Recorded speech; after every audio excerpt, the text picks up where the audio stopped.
شبیه هیچ کس نمیخوام باشم. من میخوام خودم باشم و این خودم رو رشد بدم.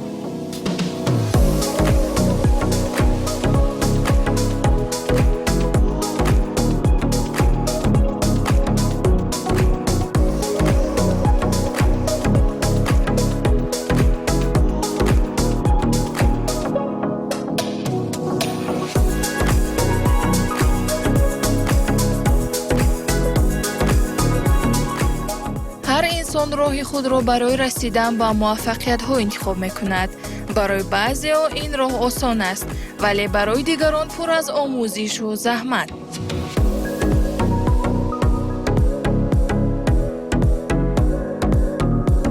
وقتی شخص در کشور دیگر زندگی می کند، باید نه تنها با محیط نو مطابق شود، بلکه جایگاه خود را نیز با مهنت و دانش پیدا نماید. در پس هر یک موفقیت انسان‌های قرار دارند که با مهنت شبانه روزی، صبر و صداقت به کسب خود زندگی دیگران را تغییر می‌دهند. یکی از چنین انسان‌ها سودابه جمشیدی میباشد، زاده جمهوری اسلامی ایران که زیاده از 12 سال باز در تاجیکستان زندگی و فعالیت می‌کند. صبح که از خواب بیدار میشم اول سعی میکنم که یک صبحانه پروتئینی بزنم که روزم رو خیلی خوب و پر انرژی شروع کنم و بعد هم طبق معمول از اونجایی که معلم مدرسه هستم، معلم ورزش هستم، مدرسه میرم و بعد از مکتب طبق معمول به باشگاه ورزشی میام، ورزش میکنم، آدم هایی که قراره که با من تمرین کنن رو تمرین میدم و تا شب تقریبا زندگی من خلاصه میشه در همین چند چیز. مربی پیلاتس هستم، یک روز پس پیلاتس میرم، اونجا هم کلاینت های خودم رو تمرین میدم و در حقیقت صبح تا شب سودی خلاصه میشه در باشگاه و مدرسه. در این مدت او توانسته از خود را همچون آموزگار فن تربیت جسمانی و مربی فیتنس معرفی نماید. برای او ورزش تنها کسب نیست، بلکه مسئولیتی بزرگ در نزد جامعه می باشد.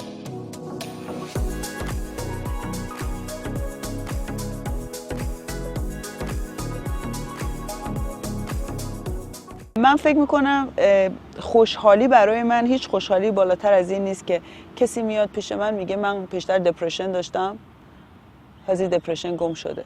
کسی زنی میاد پیش من میگه من پیشتر شکننده تر بودم ولی الان در تالار ورزشی با شما میدونم که چطور بر اون غلبه کنم. یا میان پیش من میگن که ما وقتی میایم اینجا مودمون، انرژیمون 20%، از اینجا میریم اینجا 90%، 100% میشین.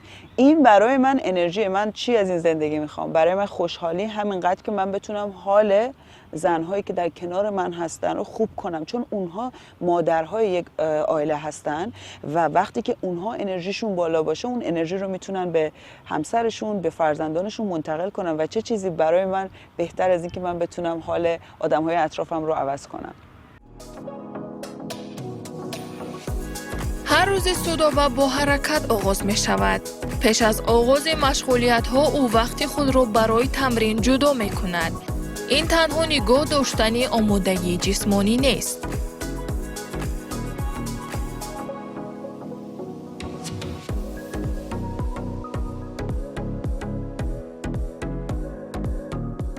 راستش من در زندگی شخصی که بگم این شخص، من از این یک شخص الهام میگیرم، نه، من از هر آدمی که در زندگیم به من چیزی یاد بده الهام میگیرم.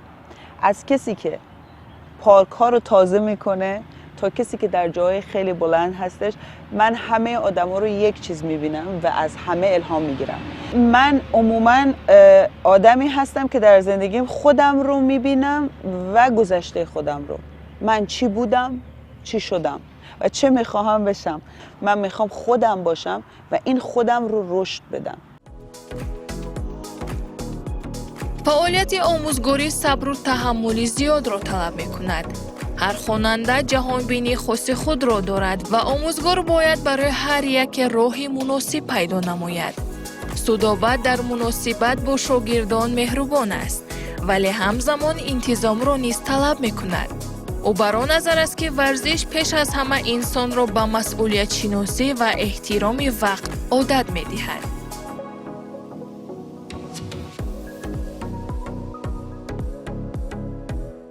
من در دوام این چند سالی که مربی فیتنس و بدنسازی بودم، خانم‌های زیادی که به من مراجعه میکنن همشون در مرحله اول میخوان که کاهش وزن داشته باشن و اندام خوب و فیت داشته باشن، اما وقتی که یک ماه 2 ماه میگذره خودشون این رو به من میگن که اول برای فقط یک اندام خوب و ایدئال به ذل میان برای کاهش وزن، اما آهسته آهسته خودشون میگن که میبینن که حالشون بهتر داره میشه و روحیه‌شون داره بهتر میشه و خیلی هاشون که دپرشن دارن میگن که مشق تمرین کردن در ذل باعث شده که دپرشنشون از بین بره و من خیلی خوشحالم که میتونم که در 2 جهت به این خانم ها بانوان کمک کنم، یکی در جهت تناسب اندام و یکی این که بتونم به حال خوب اونا کمک کنم. برای من واقعا باعث خرسندی و باعث افتخاره. او میگوید که ورزش تنها رشد موشک‌ها نیست. ورزش انسان را به مسئولیت، همکاری، احترام به دیگران و مبارزه برای رسیدن به هدف عادت می‌دهد. از همین سبب هر مشق در درس‌های او معنی تربیوی نیز دارند.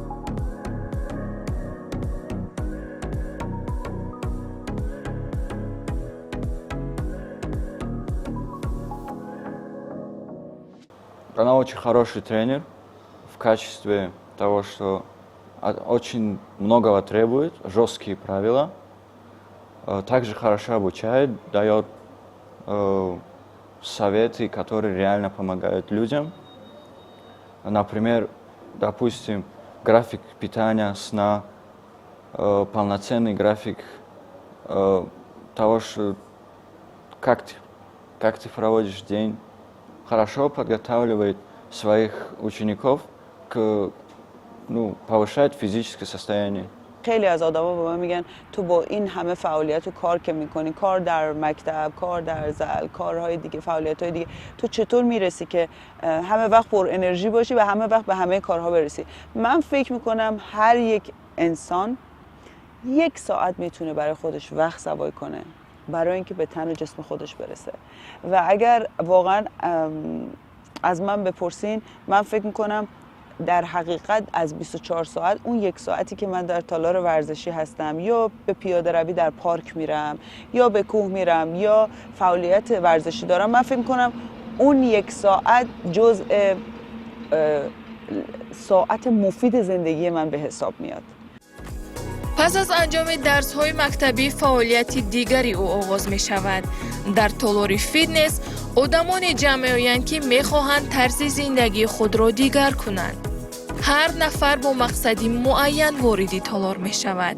یکی برای بهتر کردن سلامتی، دیگری برای زیاد نمودن نیروی جسمانی و بعض دیگر باشد برای برقرار نمودن اعتماد به خود.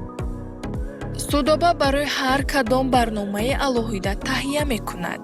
او خود می داند که نتیجه استوار تنها با مشق درست، غذای معتدل و انتظام همه روزه به دست می آید.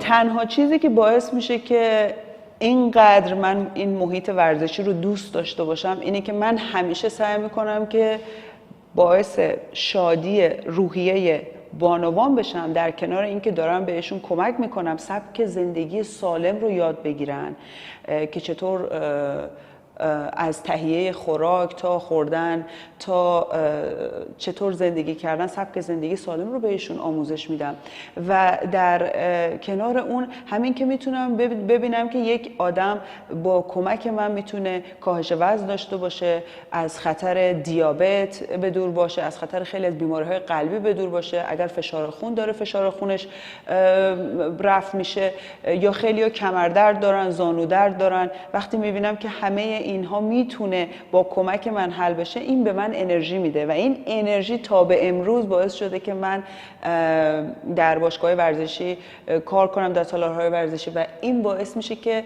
من هم انرژی بگیرم و به این کار ادامه بدم. فعالیت مربی از 1 ساعتی مشقی آغاز و انجام نمی‌یابد. پس از هر مشغولیت نقشه آماده می شود، سطح آمادگی مشق گیرندگان تحلیل می گردد و بعدی انجام مشق نتیجه ها ارزیابی می شوند.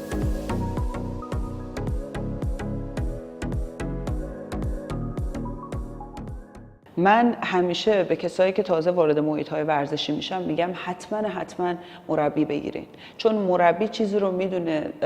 به هر حال من سالها کورس گذروندم، هزینه کردم که این کورس‌های آموزشی رو گذروندم و قطعا دانش من تو این زمینه خیلی زیاده و میتونم شما رو کمک کنم. و خیلی‌ها هستن که میان در تالارهای ورزشی 1 هفته 1 ماه مشق میکنن، میگن ما نتیجه‌ای که می‌خواستیم رو نگرفتیم و از باشگاه میرن. شما اگر با یک مربی خوب حتما تمرین کنین، این مسیر رو میتونیم کوتاه‌تر کنین و دچار آسیب‌های ورزشی نشین. خیلی‌ها هستن میان نمیدونن از دستگاه‌ها چطور استفاده کنن، چطور تمرین کنن و همین باعث آسیب میشه و بعد میگن که فیتنس، بدنسازی، کار با وزنه فقط باعث تروما و آسیب میشه، در صورتی که اینطور نیست. شما اشتباه میزنی و باعث صدمه میشه. اگر شما با یک مربی خوب تمرین کنی، شما هم نتیجه خوبی میبینی، هم از آسیب به دور خواهی بود و هم یه بدن قوی برای خودت درست میکنی که تا زمانی که زنده هستی و زندگی میکنی اون بدن برای شما کار کنه. این همه وقت زیاد، دانش و مسئولیتی بلند را طلب میکند.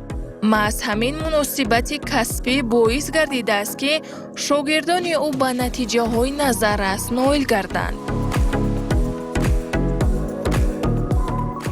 بانوان بعد از بین سن 45 سالگی تا 50 سالگی دچار بالا و پایین شدن هورمون ها میشه و این تغییرات هورمونی در بدن بانوان باعث میشه که استخوان هاشون شکننده تر بشه و همین میشه که میبینیم کسایی که 50 ساله هستن، 60 ساله هستن، زانو درد دارن، کمر درد دارن و اگر زمین بخورن استخواناشون میشکنه. این به خاطر اینکه در وقتش کار با وزنه انجام ندادین. تمرین‌های مقاومتی که همین تمرین‌هایی هست که ما با دستگاه در تالارهای ورزشی انجام میدیم، باعث قوی شدن موشک‌های شما میشه و این باعث میشه که شما در سن و سال بالاتر بدن اندام قوی داشته باشین. من همیشه میگم خودتون عصای دست خودتون باشین.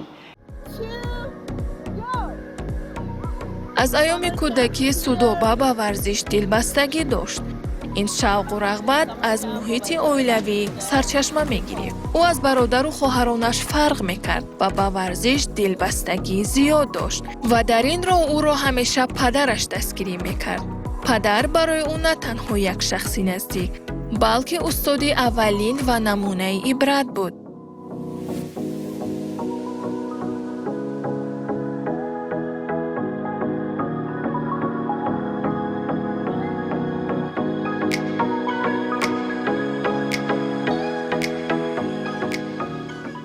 من فکر میکنم این شوق و علاقه به ورزش ممکن که مشوق من میتونم بگم پدرم بوده. البته که من از خانواده میام که به جز پدرم تقریبا بقیه اعضای خانواده نه اونقدر زیاد فعالیت ورزشی دارن، ولی من یادم میاد وقتی که به کلاس‌های ورزشی میرفتم و دختر فعالی بودم، پدرم خیلی منو تشویق میکرد و خیلی دوست داشت. همیشه با من در پارک‌ها والیبال بازی میکرد.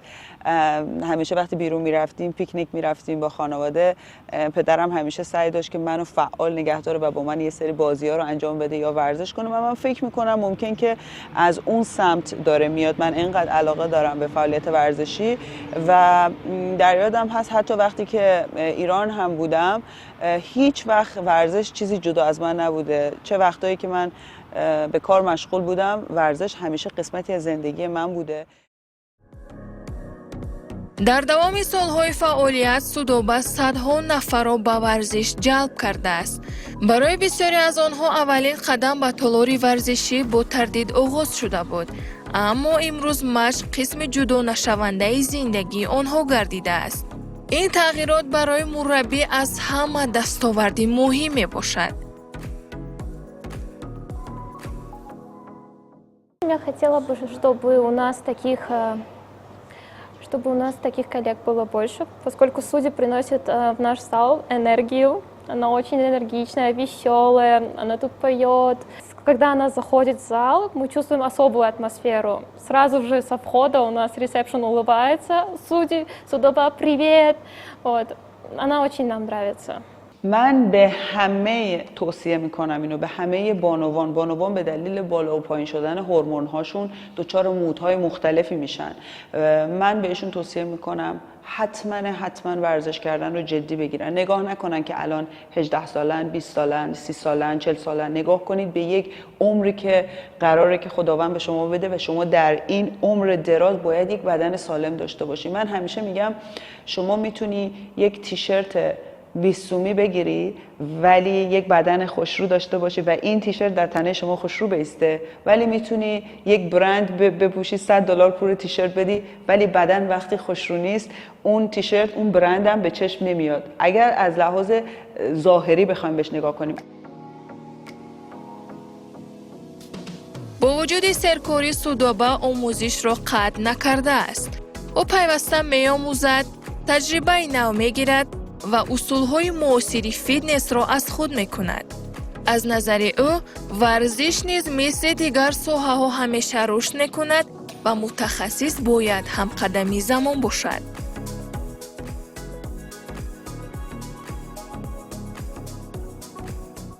در تاجیکستان هم تقریبا هر سال من با سال پیش من فرق داره، چون باور دارم که آدم باید هر روز خودش رو در زمینه علم و دانش آپدیت کنه و من خیلی علاقه دارم که چیزهای جدید بیاموزم.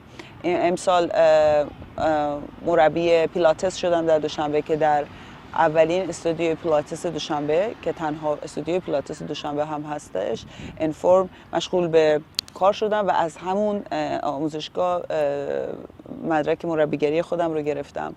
از سوادی که کسب میکنم اون سواد رو در هر آنچه که یاد گرفتم رو برای مردم اینجا خرج کنم و بله و از اون چیزی که یاد گرفتم به مردم اینجا هم آموزش بدم.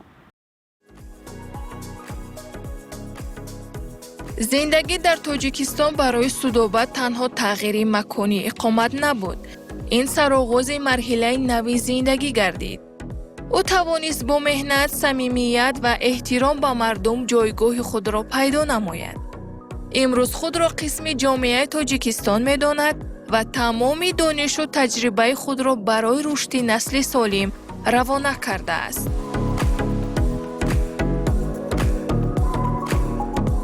اینقدر در تالارهای ورزشی در دوشنبه بازی است که شما میتونید از این امکانیت رو استفاده کنید.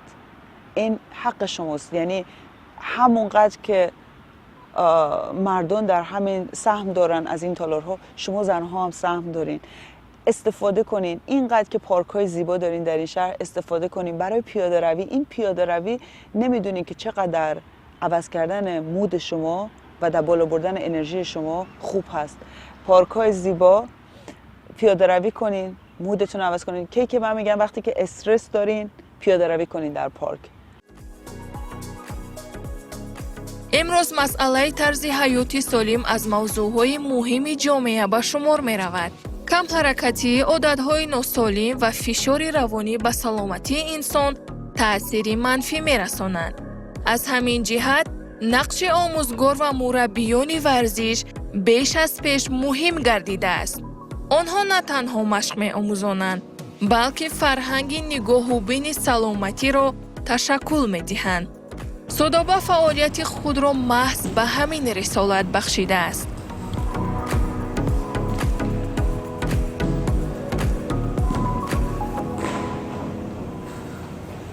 اساسا میبینم که گاهن این دیابت اصلا ربطی به سن و سال نداره. ممکنه که یک کودک 10 ساله دیابت داشته باشه، ممکنه که یک آدم 60 سالشه دیابت نداشته باشه.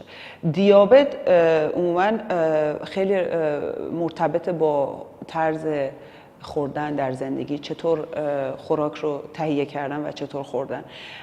تمام کسایی که اکثرا کسایی که دیابت داشته باشن با رژیم غذایی میتونن، با رژیم غذایی سالم میتونن این مشکل رو برطرف کنن.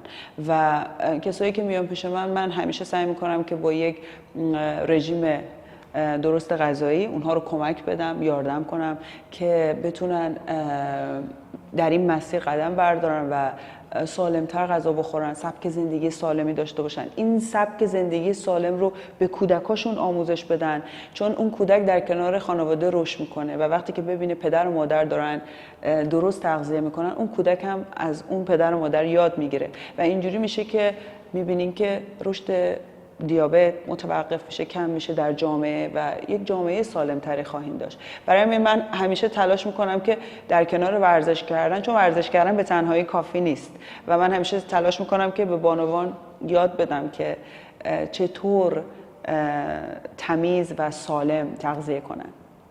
وی باوری دارد که هر انسان میتواند زندگی خود را تغییر دهد. برای این تنها یک قرار لازم است: آغاز کردن و در نیمه راه تسلیم نشدن. هر مشق انسان را نه تنها جسماند بلکه روحاً نیز قوی تر میگرداند. اراده، صبر و انتظام محض در روند مشق تشکل می‌یابد. بزرگترین مشکلی که فکر میکنم میتونم بگم مشکل هست، کسایی که نزد من میان اکثرشون وقتی که ورزش میکنن و حال و هواشون عوض میشه خودشون اعتراف میکنن که مشکل دپرشن داشتن، افسردگی داشتن. وقتی که با من صحبت میکنن بزرگترین مشکل یک مربی اینه که باید مثل یک روانشناس، سایکولوژیست برخورد کنه. من باید ذهن، چون که بدن این کس با بدن فرد دیگر فرق داره، ذهن و روان و زندگیش، سبک زندگی فرق داره و من باید با هر کس مثل خودش برخورد کنم. قهرمان امروزه با فعالیت هر روزه خود اثبات می‌کند که ورزش می‌تواند زندگی انسان را دیگر کند. نوبسته از آن که آموزگار مکتب است یا مربی فیتنس، هدفش یک است: تربیت انسان‌های سالم، فعال و خودباور. قراره که یک کانال تلگرام به تازگی زدم. میخوام در اون کانال بانوانی که حتما ملحق شدن به این کانال، من میخوام که به مدت 1 ماه رایگان بدون هیچ پولی من میخوام اینا رو کمک کنم. کسایی که اضافه وزن دارن یا از اضافه وزن دپرشن شدن یا مودشون پایینه، انرژیشون پایینه، من میخوام اینا رو کمک کنم و اطلاعات این رو حتما در کانال تلگرامم میذارم. بانوان عزیز اینو بدونین که اگر شما نباشین هیچ نسلی تکرار نخواهد شد. این شما هستین که نسل‌ها رو تکرار میکنین. من از شما میخوام که فقط برای اینکه جامعه سالمتر داشته باشین، خانواده سالمتری داشته باشین، همیشه خودتون رو سالم نگه دارین، سالم تغذیه کنین و به ورزش مشغول باشین. همونطور که میدونیم ورزش در گروه سلامتی است. مهنت سودوبه جمشیدی نشان می‌دهد که موفقیت از استعداد آغاز نمی‌شود، بلکه از مهنتی پیوسته، انتظام و محبت به کسب سرچشمه می‌گیرد. شاید محض همین از ارزش حقیقی ورزش، نه تنها قوی ساختن جسم، بلکه پرورش انسان‌هایی که می‌توانند به خود و فردای بهتر باور داشته باشند.